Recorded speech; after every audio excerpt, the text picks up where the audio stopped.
Historia de la microbiología. La historia de la microbiología se divide en 3 periodos. El primero es el descubrimiento del mundo microbiano, seguido por la era observacional o generación espontánea, y por último el periodo de las fermentaciones. Una vez dicho esto, pasaremos a las aportaciones que se han generado a lo largo del tiempo. Francesco Redi, en 1668, demostró que los insectos no nacen por generación espontánea.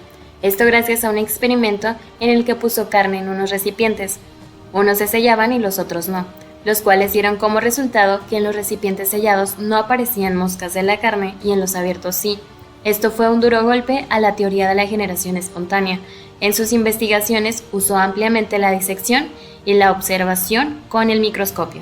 Anton van Leeuwenhoek en 1676 consiguió perfeccionar la técnica del pulido de lentes, lo cual le permitió ser el primero en observar bacterias al microscopio y describirlas. Edgar Jenner, en 1796, puso en práctica la valorización, el cual consistía en inocular a una persona sana con material infectado.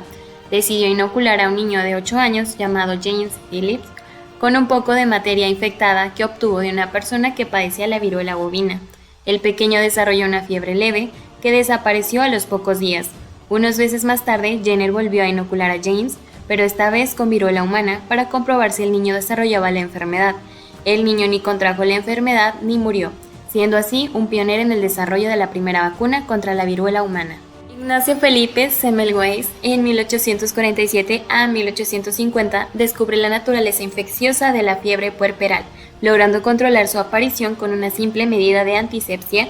Debió luchar con la resistencia de sus colegas que no aceptaron sus observaciones, que por primera vez en la historia fueron apoyadas con datos estadísticos. John Snow, en 1849, realizó el primer estudio epidemiológico del cólera en Londres. Postuló una innovadora hipótesis sosteniendo que el cólera se transmitía mediante la ingestión de una materia mórbida, invisible al ojo humano, lo cual debía actuar a nivel de los intestinos, produciendo un síndrome diarreico agudo con deshidratación severa. Louis Pasteur, en 1861, refutó la teoría de la generación espontánea, desarrollando la teoría germinal de las enfermedades infecciosas, según la cual toda enfermedad infecciosa tiene su causa, etiología, en un ente vivo microscópico con la capacidad para propagarse entre las personas, además de ser el causante de procesos químicos como la descomposición y la fermentación, y su causa no provenía de adentro del cuerpo debido a un desequilibrio de humores, como se creía tradicionalmente. Bien, ahora pasaremos con mi compañero Daniel, el cual nos hablará un poco más de las aportaciones entre los años de 1867 a 1887. Adelante, Daniel. Muy bien, vamos a pasar ahora con Joseph Lister, que en 1867 desarrolló mediante el calor la práctica quirúrgica de la asepsia y la antisepsia, mejorando así notablemente la situación postoperatoria de los pacientes. Contribuyó a reducir en gran medida el número de muertes por infecciones contraídas en el quirófano después de que los pacientes fueran sometidos a intervenciones quirúrgicas, valga la redundancia. Pasamos con Ernest Haeckel, que en el año de 1870 crea un taxón denominado Monores para agrupar a las bacterias, precursor de la división entre los seres procariotas y eucariotas. Pasamos con Ferdinand Kohn, que en 1872 empezó el estudio de las bacterias, las cuales serían la investigación central de su vida. Descubrió que existen distintos tipos de microorganismos con formas y órganos diferentes. Estos los clasificó por ordenaciones sistemáticas. Después, Robert Koch, que en 1875 fue el primero en aislar microorganismos. Descubrió el bacilo de la tuberculosis y consistió en aislar el microorganismo causante de esta enfermedad y hacerlo crecer en un cultivo puro, utilizando este cultivo para inducir la enfermedad en animales de laboratorio, en su caso la cobaya, aislando de nuevo el germen de los animales enfermos para verificar su identidad comparándolo con el germen original. Posteriormente, Louis Pasteur, en 1885, puso a punto una vacuna contra la rabia.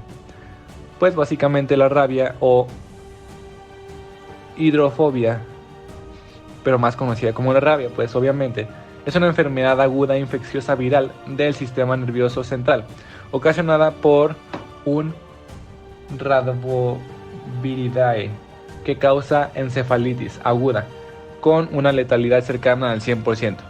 Es la zoonosis viral conocida más antigua. Bien, ahora pasamos con Theodor Escherichia, que en 1886 descubre una bacteria que la denomina Escherichia coli. La Escherichia coli, también conocida por la abreviación de su nombre E. coli, es quizás el organismo procariota más estudiado por el ser humano. Se trata de una enterobacteria que se encuentra generalmente en los intestinos animales y por ende en las aguas negras, pero se le puede encontrar también en multitud de ambientes, dado que es un organismo ubicuo. Posteriormente pasamos con Richard Petri, que en 1887 induce el uso de las placas Petri en microbiología, que pues prácticamente es un recipiente redondo de cristal o plástico con una cubierta de la misma forma que la placa, pero algo más grande de diámetro, para que pues se pueda colocar encima y cerrar el recipiente, aunque no de forma hermética. Bien, ahora pasamos con mi compañera Luisa, quien les seguirá aportando un poco de información con estas increíbles aportaciones al mundo de la microbiología. Adelante, Luisa. Magnus Wilhelm Beijerinck, interesado en la microbiología aplicada a la agricultura y las industrias, es considerado uno de los fundadores de la virología. En 1895, gracias a los filtros extremadamente finos que empleó, demostró que el agente patógeno responsable de la enfermedad del mosaico del tabaco es mucho más pequeña que una bacteria. Paul Ehrlich, bacteriólogo alemán, considerado por muchos el padre de la quimioterapia, de 1908 a 1910 descubrió la arsfenamina, el cual fue el primer agente quimioterapéutico enfocado en el tratamiento de la sífilis. En 1911, Francis Peyton Rous descubrió el virus del sarcoma aviar, también conocido como virus del sarcoma de Rous, mediante la técnica de multiplicación de virus animales en embriones de pollo. Es decir, transmitió un sarcoma de gallinas enfermas a gallinas sanas por medio de la inoculación de un filtrado libre de células que obtuvo del sarcoma de las gallinas enfermas, al que nombró virus del sarcoma de Rous. Entre 1915 a 1917, Frederick Dwork y Félix Deriel descubren la existencia de los bacteriófagos, que son los virus que solo atacan y destruyen bacterias. Bueno, pues esta aportación fue muy importante para comprobar que incluso las bacterias son susceptibles a la infección por virus especializados. En 1922, Sergei Vinogradsky descubre el proceso por el cual los organismos derivan energía de un número de compuestos inorgánicos diferentes, obteniendo así carbono en forma de dióxido de carbono. A esto se le denomina quimioautotrofía, y entre los organismos quimioautótrofos que podemos encontrar se identifican pues, las bacterias del nitrógeno, del azufre, de hierro, del hidrógeno y pues entre otros. En 1928, Alexander Fleming descubre la penicilina gracias a la contaminación del Penicillium nostatum en sus colonias de estafilococos. Cuando Fleming se encontraba trabajando en el laboratorio con sus colonias de estafilococos, sufrió la contaminación de los cultivos por un microorganismo del aire que impedía el crecimiento de los estafilococos. Y pensó en ese momento que ese contaminante, que resultó de ser el Penicillium nostatum, podría cultivarse en forma aislada. Entre 1932 y 1935, el bacteriólogo alemán Gerhard Domack descubrió el Prontosil. Esta era una sustancia la cual protegía el organismo de los ratones de laboratorio contra el ataque de los estreptococos. En 1944, Selman Waxman obtuvo la streptomicina a partir del Streptomyces rhizus. Este es un hongo que se encuentra bajo la tierra y lo utilizó en infecciones, siendo este el primer antibiótico específico contra la tuberculosis. En 1953, el equipo científico de James Watson y Francis Crick publicaron en la revista Nature la descripción de la estructura de doble hélice de la molécula del ADN, el ácido desoxirribonucleico, la cual contiene información genética que es utilizada en funcionamiento y desarrollo de organismos vivos. Entre 1973 y 1977, Anton van Leeuwenhoek logró hacer descubrimientos de varios tipos de microorganismos gracias a la construcción de lentes de aumento que él se dedicaba a hacer y a pulir de manera autónoma. Entonces es así como inicialmente describió la presencia de grandes cantidades de cuerpos vivos en una gota de agua sucia.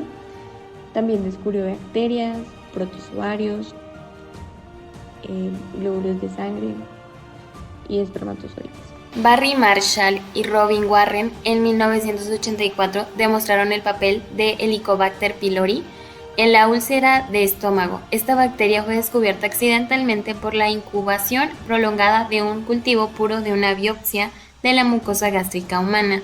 Este acontecimiento y los estudios subsiguientes cambiaron radicalmente nuestro conocimiento actual sobre la gastroenterología y microbiología. Clemens y Bullivant en 1991 descubren Epulopiscium dicelsoni, la mayor célula procariota.